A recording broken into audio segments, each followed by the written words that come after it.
حبايبي واخواتي في الله، عاملين ايه؟ ان شاء الله رب تكونوا بخير وهنا وسعاده ورضا وراحه بال يا رب، اللهم امين. يا رب كده رمضان يدخل علينا لا فاقدين ولا مفقودين، يدخل علينا بالخير والبركه والرضا وراحه البال يا رب، اللهم امين. ربنا يسترها معاكم دنيا واخره ويصلح حالكم ويبارككم في بيتكم ويبارك لكم في بيتكم وعيالكم ويوسع رزقكم ويسد دينكم ودين، اللهم امين. يا رب ارزق كل مشتاق بالذريه الصالحه، يا رب كرمنا في تربيه ولادنا، يا رب قوينا عليهم، يا رب نقدر نربيهم تربية حلوة، يا رب ما حد يربيهم غيرنا يا رب، اللهم امين. يلا حبايبي نفتح حصالة رمضان ونشوف الحصالة فيها ايه، عشان ننزل بقى ندلع نفسنا وندلع البيت ونجيب الحاجات اللي هي برضا ربنا، نجيب الحاجات اللي في استطاعتنا واللي في مقدرتنا، مش الحاجات اللي احنا الاوفر اللي بنشوفها على اليوتيوب. يلا بينا نشوف الحصالة فيها ايه، ونشوف ايه الهدف اللي انت عايزة تحققيه في 2026، ايه اللي نفسك تجيبيه، ايه الحاجه اللي انت بتحلمي بيها من زمان قوي ونفسك انك تحققها السنه دي. كله ان شاء الله السر في العلبه دي. من اللي كانت جبنه انا. تعالى اما نشوف. يلا يلا بينا حبايب قلبي، تعالى. اول حاجه خالص قبل الحصاله ديت وقبل ما اقول لك الحصاله فيها كام، لازم اجيب ورقه وقلم واكتب فيها كل حاجه. انا في 2026 ايه اللي نفسي اعمله. انا يا مزاد في نهايه 2026 انا بصراحه بالنسبه لي السنة اللي ربنا فرح قلبي فيها قوي 2025، السنة اللي فاتت حققت كتير.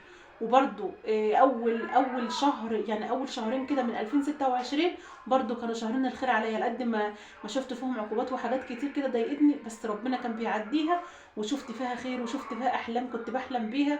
وبرضو كل ده بسبب رضا ربنا وبسبب وشكوا الجميل عليا. ربنا يجعل وشنا على بعض كده في الخير دايما يا رب.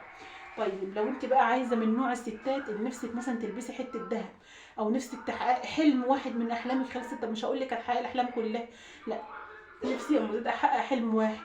نفسي مثلا اجدد اوضه النوم بتاعتي، انا داخله بقالي سنين كتيره واوضه النوم بتاعتي بقى قدمت قوي، نفسي ان انا اجددها. طب واحده تانية تقولي الانتريه بتاعي يا مزيد قديم قوي بقى شكله بيئه، وبقيت بصراحه بتخنق كده كل لما يجي لي ضيوف. خلاص خيطته كتير وعدلت فيه كتير وظبطت فيه، خلاص انا الاوان بقى ان انا اغيره واجدده خالص. ممكن توديه للراجل يجددهولك، او ممكن مثلا تبيعيه ايه باي تمن، برضو بيبقى تمن رخيص شويه وتجيبي لك واحد جديد. كل ده هيحتاج ايه؟ هيحتاج معايا ورقه وقلم وحصاله. اي حلم بتحلمي بيه محتاج ورقه وقلم وحصاله. طب الحصاله ماشي هنحط فيها فلوس، طب ايه فايده الورقه والقلم؟ فايده الورقه والقلم ان انا هكتب كل احلامي هنا، هكتب كل احلامي هنا.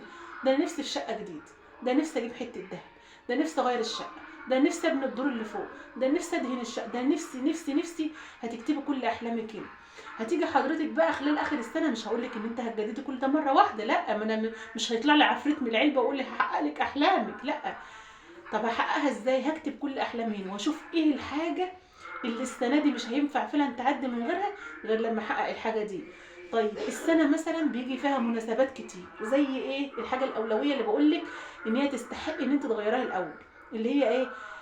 يعني انا مثلا وليكن عفش بيتي نفسي يتجدد يا ام زياد، طب انا مثلا لو نفسي اجدد اوضه النوم واوضه الاطفال واوضه الانتريه، اجدد ايه؟ جدد الانتريه الاول. طيب ليه؟ الانتريه ده بيجي لك ضيوف، مثلا بنتك بتتخطب وبيجي لها عرسان، فالعرسان بيجي لك ناس في البيت، فطبعا بيدخلوا عندك البيت لازم يكون عندك مكان برضو نضيف وكويس، مظهر حلو كده، الناس تيجي ايه؟ تبقى متشرفه كده قدام الضيوف اللي عندك. يبقى ايه اللي اجدده الاول؟ هكتب هنا الانتريه، وقصاده كده ان شاء الله اخر السنه دي هكون مجدده الانتريه بتاعي. طب هعمل ده خلاص، احنا كتبنا في الكراسه ايه اللي احنا عايزين نعمله. اي حاجه بقى، مش شرط الحاجات اللي انا بقول لك عليها. محتاجه مثلا ان انا اجيب ثلاجه جديده بدل التلاجة اللي باظت عندي وصلحتها كتير وعملت فيها كتير، محتاجة برضو ان انا ايه؟ اجيب تلاجة جديدة. محتاجة اجيب بوتاجاز جديد بدل بقالي 25 سنة داخلة بيه والبوتاجاز بتاعي باظ. طب انت صلحتيه قبل كده؟ انا شبعت في تصليح يا ام زياد وبرضو مش نافع، خلاص هو عايزة واحد جديد. يبقى برضو اكتب كل حاجة هنا. طيب جيت بقى انا الحصالة بتاعتي عشان افرحكم بقى اهوت.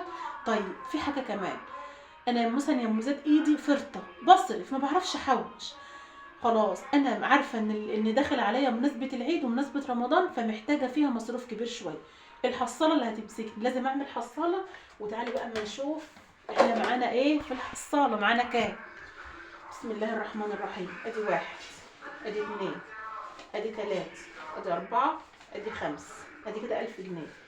ادي واحد، ادي 2 3 4 ادي 5 ادي كده 2000. ادي 1 2 3 4 5. هما كده فاهم اتلخبطت والله. ثواني. ادي 1 2 3 4 5 6 7 8 9 10 كده 2000. 1 2 3 4 5 6 7 8 9 10. كده 4600 جنيه.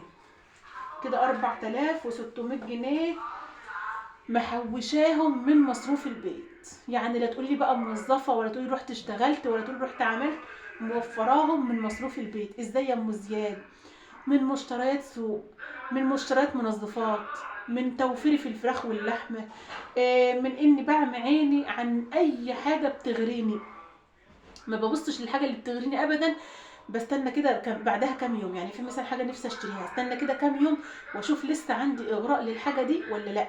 بلاقي ما عنديش اغراء، خلاص الاقي نفسي عايزه احط الفلوس دي في قلب حصال. لا الحاجه دي مش هتنفعني، هتبقى هنفعها هي، بس ايه، حاجه بتبقى شداني كده. بس بقعد بعدها بكام يوم الاقي الحاجه خلاص ملهاش لازمه، خلاص ما تجيبهاش. فانت عودي نفسك ان انت تسيطري على نفسك وعلى مشترياتك. والله زي ما بقول لك كده، في حاجه مثلا شدتك ونفسك ان انت تجيبيها، اقعدي بعدها بكام يوم وشوفي لسه عندك اشتياق ورغبه للحاجه دي ولا لا. لقيتي ما عندكش، يبقى تعرفي ان الحاجه دي خلاص ملهاش لازمه، وروحي حطي فلوسها في الحصاله هنا. داخل عليا رمضان، داخل عليا عيد، داخل عليا مناسبه، هجيب منين فلوس مره واحده انزل اجيب بها الحاجات دي كلها، لبس والكلام ده كله؟ الحصاله هي اللي تمسك ايدي. تمام كده؟ طيب انا الفلوس بتاعت الحصاله انت ناويه تعملي بها ايه يا ام زيد؟ ناويه اعمل بها كالاتي: ناويه ان انا انزل اكمل مشتريات العيد بتاعت العيال، وناويه اجيب منها خزين، وناويه اجيب منها لحمه وفراخ بال 4600 جنيه. ال 4000 هيكفوا يا ام زياد؟ هيكفوا ان شاء الله، بالعقل وبالحكمه كده. ابعد خالص عن الفيديوهات اللي احنا بنشوفها ديت، واركز في الفيديوهات بتاعتي هنا، واشوف ايه اللي يلزم بيتي وهنزل اجيبه. هننزل مثلا نجيب دقيق، ننزل نجيب سمنه. انا كل سنه كده كنت بجيب صفيحه سمنه كبيره. السنه دي لو لقيت نفسي مش قادره اجيب صفيحه السمنه مفيش مشكله، هجيب واحده صغيره شويه، او اجيب سمنه سايبه، سمنه من اللي هي يا جماعه اللي بالكيلو، يعني مش لازم صفيحه، عشان في ناس مش عارفه يعني ايه سمنه سايبه. اجيب سمنه براني وهجيب منها مفيش مشكله. ان شاء الله اجيب كيلو، اجيب 2 كيلو، الحاجه اللي تنفع بيتي برده وتخليني ايه، ما تزنقش. إيه، مش قادره اجيب صفيحه كبيره مش هجيب، قادره اجيب شكاره كبيره هجيب، قادره اجيب شكاره صغيره هجيب، مفيش اي مشكله خالص. مش هحاول ان انا اشتت نفسي واشتت اعصابي. ما تخليش دايما حياتك كلها تفكير في العيشه وفي الروتين، ودايما تزهقي نفسك ودايما تحبطي نفسك، لان كتر التفكير الكتير بيعمل احباط للجسم، بيشل الجسم. والله تفكير المخ بيعمل شله في الجسم. يعني انت طول ما انت قاعده عماله تفكري في اللبس وتفكري في ده وده وده وده، تلاقي نفسك جسمك بيحبط، وما انتش عارفه تعملي حاجه. لو انت مثلا وراكي تنظيفات، وراكي مثلا عايزه تعملي حاجات كتير في البيت، ولقيتي تفكير دماغك بتفكر كتير، هتلاقي نفسك جسمك تعب وتقلتي وما انتش قادره تعملي حاجه. لا هدي ده خالص، مفيش مشكله، الدنيا ما طارتش. إيه اللي اعمله النهارده برضه؟ هاتي ورقه وقلم واكتبي فيها كل حاجه. ايه اللي صحتي تساعدني اعمله النهارده؟ ايه اللي فلوسي مساعداني ان انا اجيبها النهارده؟ تمشي بالنظام ده.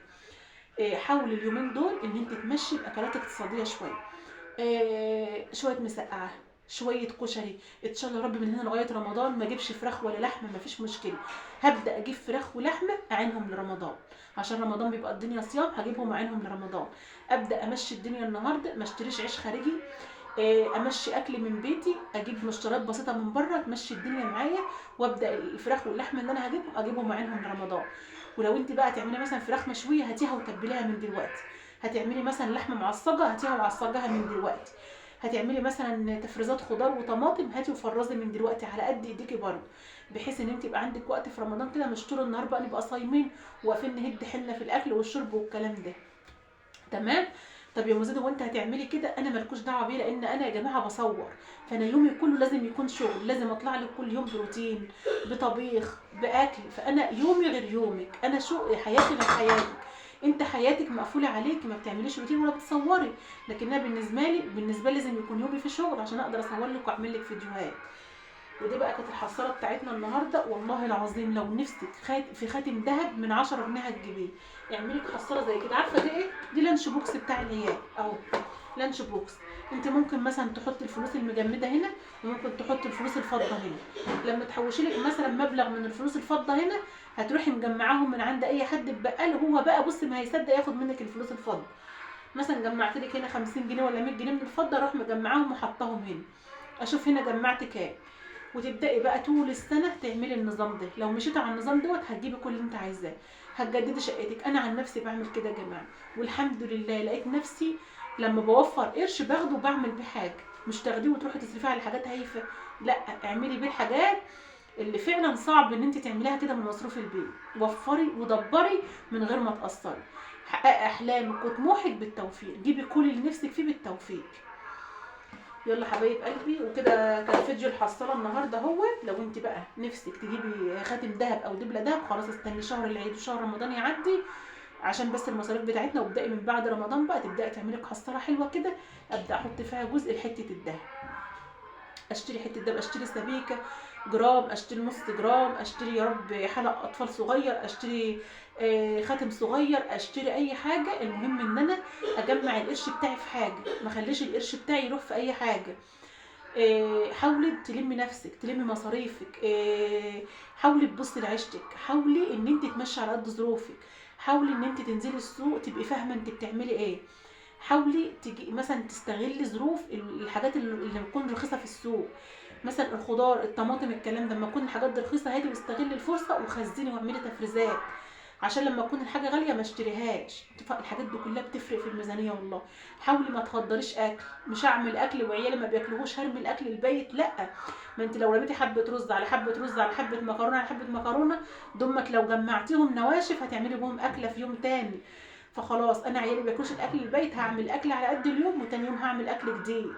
همشي الدنيا، لانك انت مش بترمي حبه رز بس، بترمي رز باستهلاك غاز، باستهلاك سمنه وزيت، باستهلاك وقفتك وصحتك. فحاول اكون حكيمه في كل حاجه، اكون حكيمه في كل حاجه، عشان خاطر اقدر اسيطر على الميزانيه واقدر اعمل حصاله زي كده. لازم اكون عارفه القرش بيروح فين. معايا مصروف 200، بصرف من مصروف 200 معايا كل يوم بجيب منه اكل وشرب، هشيل من 200 جنيه دي 30 جنيه وعنهم في قلب الحصاله. هاجي اخر الشهر الاقي من 30 جنيه معايا 900 جنيه، هشيل 20 جنيه، هاجي اخر الشهر الاقي معايا 60 جنيه.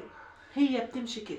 ناس كتير عملت وكبرت وعليت وجابت كل اللي نفسها فيه من فلوس الحصاله، والله زي ما بقول لك كده. يلا حتى اشوفك على خير في فيديو جديد، مع الف سلامه. وان شاء الله بقى استنوني في فيديو ننزل بقى نجيب مشتريات كده، ونجيب شويه الحاجات اللي هتمشي بيتنا باذن الله، واوريكم عشان لو حابه تجيب النشاط اللي انا هجيبها تشوفي برده، وتقسمي ميزانيتك وتقسمي مصروفك بما يرضي الله. اشوفكم على خير، مع السلامه.